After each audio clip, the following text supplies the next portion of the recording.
We didn't actually know what healthy bread was until now. And the Johannesburg Chamber of Commerce and Industry makes trading across borders easier.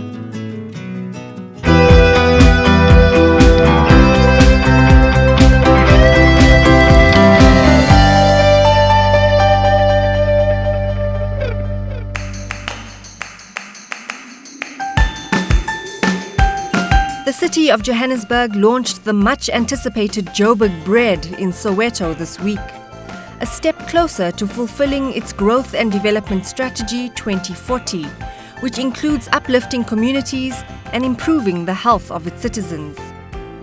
The bread is baked from normal flour, mixed with processed flour from mangoes, and contains no added salt or sugar. This project is particularly important because it promotes a healthy living lifestyles. It is about alternative ingredients in the bread that people eat. It makes the bread a lot healthier. We're using mango fillings and seeds to be able to supplement sugar and salt. But we've been working on this project for the past 2 years to get to the point that we're at. We've now rolled out the bakeries. They've established themselves as enterprises in the community, and they're selling a loaf of bread at much cheaper than the standard loaf of bread.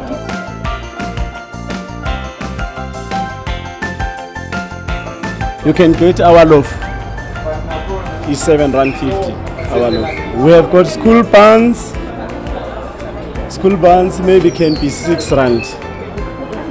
And also we have got cheese loaf. Cheese loaf maybe can be R9. We have got rolls. Our rolls maybe each maybe can cost R1.50.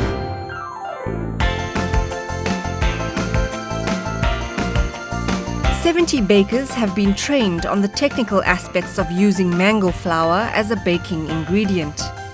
This bakery in Pimville employs 8 staff members at the moment. A number of sites, such as this one, are being renovated across the city to get the project up and running commercially. Every bakery has a minimum of 5 workers. Most of them are in cooperatives. So it is an initiative that's about economic development also. Remember, you can roll this out throughout the city of Johannesburg. Right now, it's up to the entrepreneurs. We've trained in excess of 150 of these.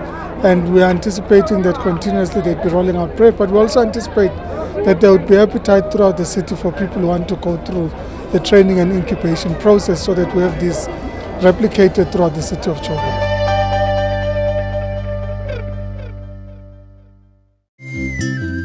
Since 1890, the Johannesburg Chamber of Commerce and Industry has been promoting a business-friendly environment and facilitating international trade.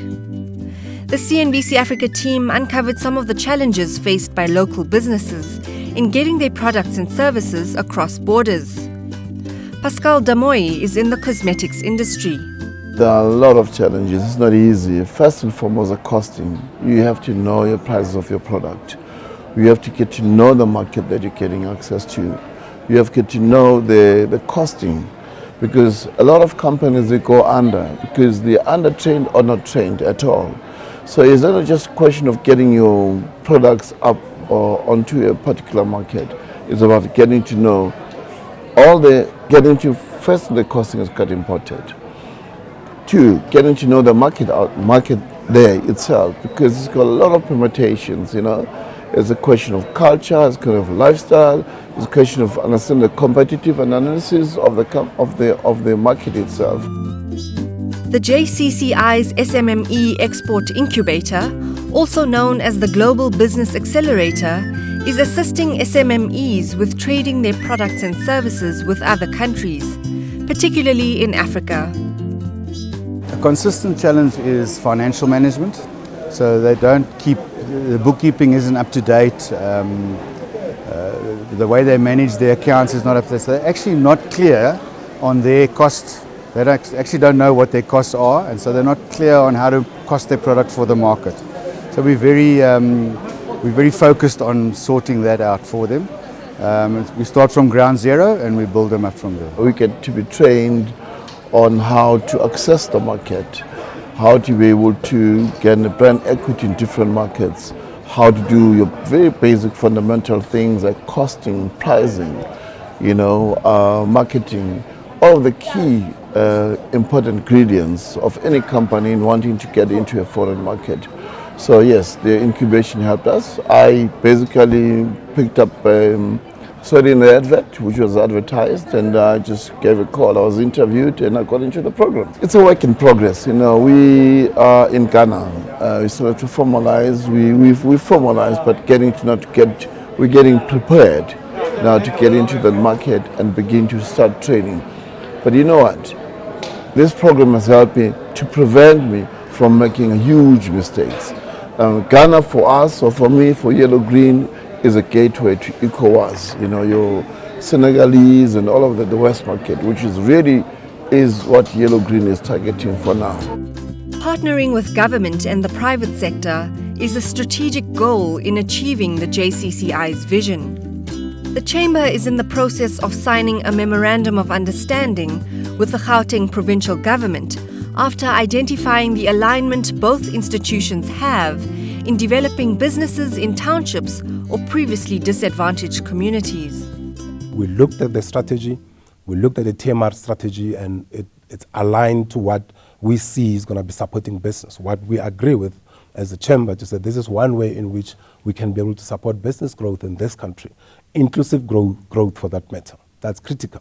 So what we'll be doing is we'll be making sure that in every area where they're going, we use our existing infrastructure to allow businesses to thrive or to utilize those. If there's technology platforms that we can make available, we'll make those platforms available.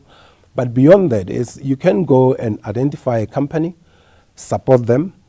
After a while, they need to be able to walk on their own. But the JCCI provides them with a permanent platform where they can be able to come in and make sure that they work within the platform that the JCCI creates for them as they grow. So there's a permanent support structure that we create for business. You will know how much lonely is it out there, and it comes from the horse's mouth. If you ask business themselves, they'll tell you what one of our major problems is a very lonely journey that we're undertaking, and we don't have access to linkages that will help facilitate our businesses. The partnership with the City of Johannesburg is also being cultivated on an ongoing basis to boost international imports and exports.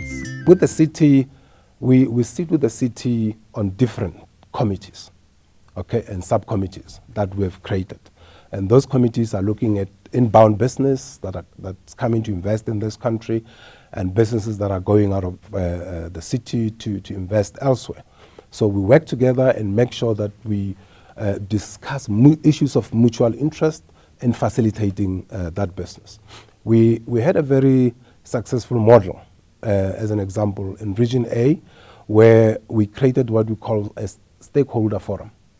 It was in that stakeholder forum where we identified all the key stakeholders in the environment, including the city. The city will actually bring all of its entities to those forums, led by the regional director.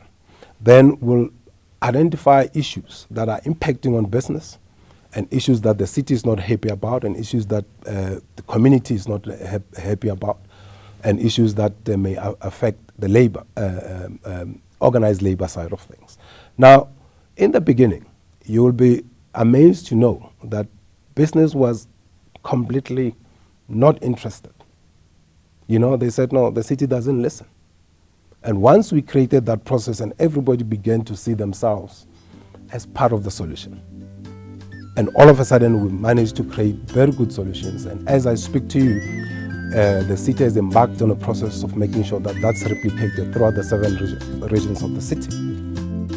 In the first week of July, the International Monetary Fund cut South Africa's 2016 growth forecast to 0.1%, saying that Africa's most industrialized economy was not keeping up with the increasing population. The previous estimate in May was 0.6%. Business has felt the pressures of the economic uncertainty and volatility of the weakened rand. Like any other organization, there are challenges that we have to deal with. And one of those challenges is when the economy suffers. Organizations like the JCCI who depend on membership get affected, because now you're giving members options to say which one do I prioritize? Do I continue with my membership, or do I now do this? And some of them battle to keep up with the membership, and yet they need the JCCI, for them to continue operating their businesses, for them to continue having a central and strong voice of business that they can use to deal with the issues. So the key challenge for us is we don't want to be losing members. It's not the economic side of it that we're concerned about. It's a member that's just falling by the wayside. And another challenge that we deal with is, remember, we are a first point of contact. When businesses take serious hammering, they'll come to us and say, it's difficult out there. We're not able to operate. And then they'll tell us we're closing shop. That's a pain for us. We don't want to be seeing businesses shutting down. That's why we always remain so focused on saying and working with the key stakeholders to say, how do we make sure that we really address the issues that we faced up with in the economy? That's why the recent developments that we've seen happening with government and private sector and other key stakeholders, including labor and civil society, is a welcome development for us. To say the time to work in silos, it's gone.